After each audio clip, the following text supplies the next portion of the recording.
Welcome back to Just Pure Cars, everybody. You join me on a very wet and miserable day here in the UK, but I want to start this video off with saying a big thank you. And the reason being is because I have just hit 100 subscribers. And I know that isn't much in the grand scheme of things, but to me that is phenomenal. I did not expect it to ever happen. I didn't think anyone would subscribe, let alone 100 of you have hit that subscribe button. So I really appreciate it. It means a lot, the support that you've given me, the positive comments. It just makes me want to do this more. I absolutely love doing this. And yeah, I can't believe that we've hit that triple digits number already. So thank you for subscribing if you have done so. I said on my previous video just before Christmas, the Lamborghini video, that if I was to hit 100 subscribers, I would look at doing some sort of giveaway. Well, I'm going to honour that. And for those of you that have subscribed, you can be in with a chance of winning £20 or $20, whatever your local currency is, for an Amazon gift card. And all you have to do to be in for a chance to win that is to be a subscriber. You need to like this video, comment below, tell me what you like or you don't like about the videos, anything you'd like to see, and share the video. So let's spread the word to see if we can get that subscriber count up even more. I just want to do more and more of this for you, and I just love doing it. So yes, if you want to just stand a chance of winning that prize, be a subscriber, like the video, comment below and share the video, and I will pick at random in a couple of weeks time from anyone that's done that, and I will contact them directly and we'll arrange delivery of your prize. So yeah, brilliant. And now on with the regular scheduled program.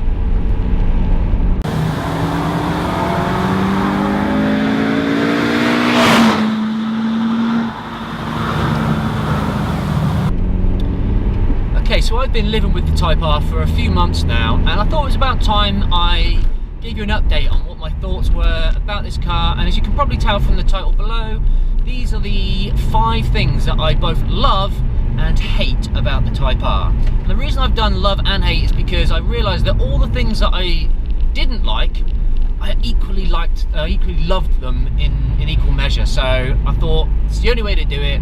What is my love-hate relationship with this car? So first up, the gear lever. Now, I think this is a beautiful looking thing. I mean, it's made out of aluminium, it looks nice, I reckon the position is fantastic, it feels mechanical, it feels good, it locks into gear really nicely, it's a nice motion, I love that. What I hate is the fact that because it's aluminium, it is so cold, especially now in the winter. It is so cold. When you first get in the car and it's been ice all over the car, you've spent some time de-icing it, this thing takes forever to heat up. And I don't want to come across as a bit of a wuss, but it is cold and you don't want to touch it to change gear. So that is the hate side of it, but I do love the look of it. So that's one thing. Next up is these doors. Now the doors, what do I love about them? They open super wide, right? So practicality wise, great. You want to get someone or something in the back, they open so wide it is not a problem. Like I put car seats in the back of this quite regularly. They're big and they're bulky. I can open this bad boy so wide that I don't have a risk knocking the car, getting a car seat in it. What I hate about it is that there's only 2 stages to the door opening mechanism. So there's like just a little bit open and then all the way open. And it's almost as if that first stage, that just a little bit open, isn't wide enough. So when you're in a car parking space and you put it to that first stage, I mean, I'm not a big guy, right? I'm quite slim, and I have to squeeze out to get out of that stage. The next stage on, it just seems to go forever, and then it's like bang, you're going to hit the car next to you, which, you know, obviously we don't want to do. We respect other people's cars. So it's a real pain in the ass to get the door open wide enough to get out and not hit the car next to you, because if you don't hold on to it, it's just going to open fully and hit the car. So that's what I don't like about the door. And it frustrates me. All they had to do was make that first opening position a little bit wider and everything would be fine. But hey, it's a small thing, you know, to deal with, but it is something that I don't like about the car.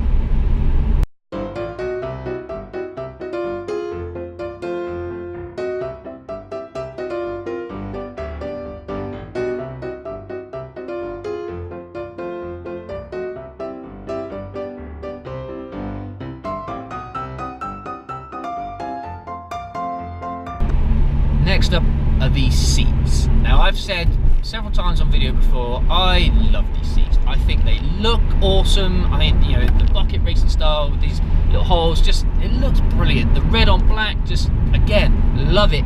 They're super comfortable. They hug you really well. I really love the seats. What I hate about them is the mechanism when you have to get somebody in the back and you open it, because it takes a while. You get to a point where you get yourself comfortable, you've got your seat in position, you like to keep it there, right?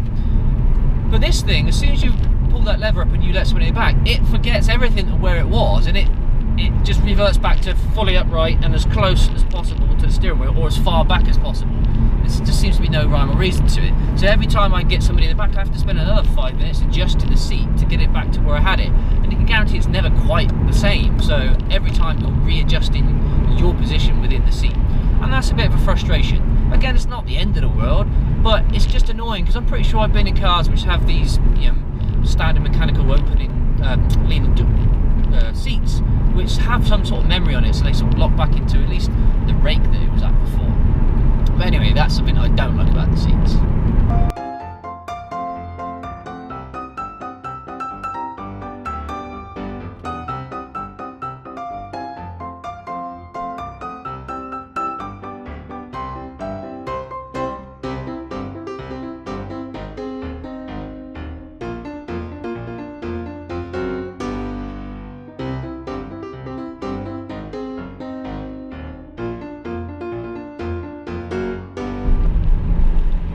And then the boot, or if you're American, the trunk. Very big, very practical. It's lots of space in it, so lots of positives there. But because of the design of the back of the car, there's quite a lot of weight on that rear end, like where the spoiler is and the light clusters are. They're all attached within, you know, that boot mechanism. It makes it quite not heavy. It's not heavy to lift, but if you're used to just, you know, flicking the switch and then pushing it up and expecting the hydraulic arms to lift it all the way up, you're going to be surprised it doesn't do it. So there's been several times where I've been putting something in the back, I've opened it up, I've bent down to get it up, expecting the, you know, the boot lid to be high. As I come back up, I smack the back of my head on the back of the boot lid. Pain in the ass. Something once you know, you can easily just push it higher, but again, first few times I got caught out and I hit the head several times, so that was a bit of a annoying thing. But I say, outweighs the practicality. You know, loads of room in there, so that's definitely a plus.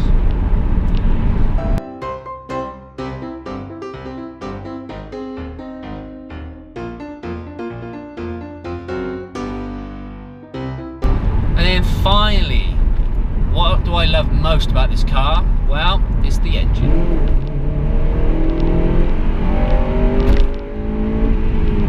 That VTEC, it is amazing. It is simply gorgeous. I cannot get enough of that sound and that power delivery.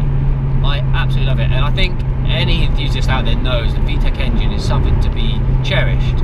And you know, especially with the rise of turbocharged engines in modern cars, this naturally aspirated engine revving through to 8,000 RPM is something to, you know, to enjoy. The negative side of that is it begs you to drive it hard all the time. To get the performance, to get the noise out of it, you have to be up in that 5,500 rev range and up, which means you are really pushing it. You feel like you're always trying to go fast, which you don't always want to do, but you would like to maybe enjoy a bit of the noise, and that's a frustration. But also, it has such a massive effect on your fuel economy, and I go, that's not something you should really be focusing on within a hot hatch, but you do need to think about these days. It's not cheap to fill up, you know, with petrol these days. So, you know, you could have 100 miles left on your range on here, and you give it literally 1 5-second blast into that VTEC rev range, and your 100 mile range has just dropped down to like 85 in an instant. And it just demoralizes you. It's like, oh god, I'm gonna have to fill up again. But it's so addictive, you keep going back. It is like being like addicted to smoking or something. You just keep doing it because you just love it, right? Not a smoker, don't promote smoking, but just the analogy.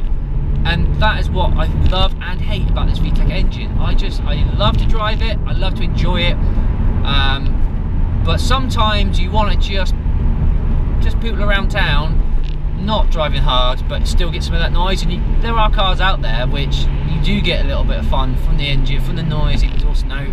You might get a few crackles. You're not pushing it hard, and you can enjoy that. Whereas you can't do that with this. You really have to push it hard to get those things, and also the fuel economy as well. Modern cars, you know, you can get better fuel economy, but you know, for 2009 model, it's all right. But yeah, that's what I love and hate. But that is literally it. That is the only things currently that I have found that I'm not a fan of with the Type R. And like I said at the start, they're all things that I actually love about it as well. So I found this video quite difficult to make, but I thought it was something that I needed to share because, you know, I've lived with it for a while, and it's, you know, you've got to share your experiences, especially if you are maybe considering buying one. I would highly recommend that you do. You won't regret it. It's an amazing car, but you know, don't be surprised if those are things that you also get frustrated with, like you will with most cars. There's always going to be something, right? But yeah, the fact that there's only 5, I always thought was a very positive thing. And with that, I really appreciate you watching. Again, more videos to come. As I said before, I am planning some videos where I'm going to drive some other cars soon as well. So hopefully get those done very soon. I think there should be one lined up for next week, so that'd be good. And obviously, if you haven't done so already, please subscribe and be in a chance to win that competition, as we said at the beginning. If you like the video, hit the like button. And if you have any comments, please comment below. I love to have interaction with you guys and within each other. So yeah, and with that, I will bid you a good day, and I will see you on the next video. Cheers, guys.